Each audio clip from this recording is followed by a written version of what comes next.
Gallipoli, Turkey, 1915. A young officer in the Royal Engineers is giving an order when a shot rings out. The man falls lifeless to the ground. Had he survived the Great War, he would have likely won a Nobel Prize in physics. Who was this incredible individual, and what made him worthy of record in the history books? Let's find out. Hello, and welcome to the Historical Science Channel. We hope you enjoy exploring the fascinating, lesser-known stories from the world of science.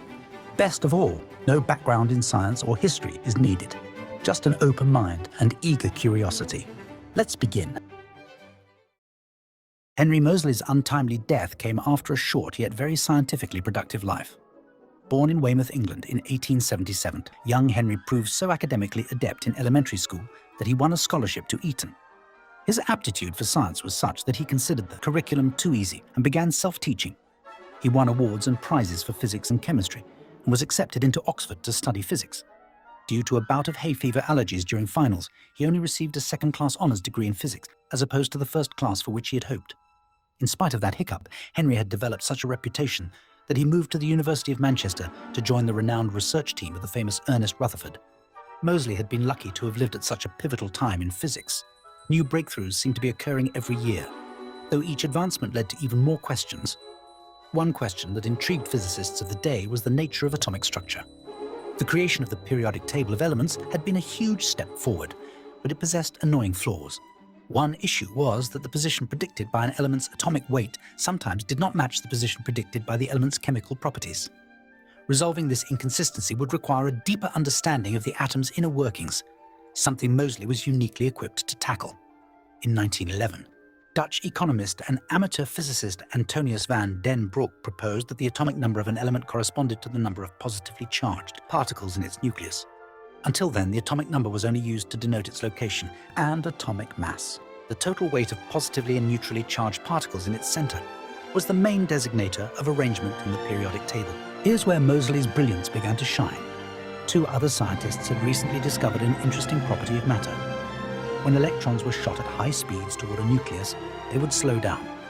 In order to keep with the law of conservation of energy, this loss in momentum resulted in a high-energy X-ray particle being released. Moseley thought he could use this property to discover more about the mysterious nucleus. In 1913, Henry Moseley returned to Oxford, where he was provided space for a laboratory but no funding to support his research. In spite of the limitations, he quickly built a device that could fire electrons at pure samples of elements and record the energy and frequency of the resulting X-ray emissions. As he meticulously tested different elements, Moseley discovered something extraordinary. A clear relationship emerged between an element's atomic number and the energy of its X-ray emissions. When he plotted the square roots of the X-ray frequencies against the atomic numbers, the data formed a perfectly straight line. This was powerful evidence for the hypothesis of van den Broek and represented a breakthrough in atomic knowledge.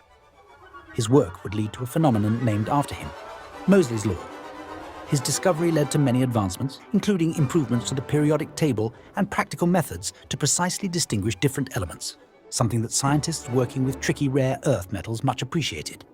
This elegant pattern revealed a profound connection between an element's fundamental structure and its position in the periodic table, reshaping our understanding of the atom.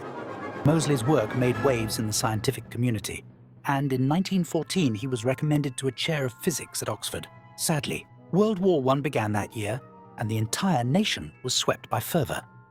Moseley could have easily avoided being sent to war due to his education and accomplishments.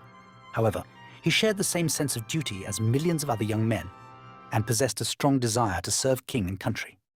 In spite of resistance from friends, family, and even the recruitment board, he joined the armed forces of the United Kingdom as an officer in the Engineer Corps.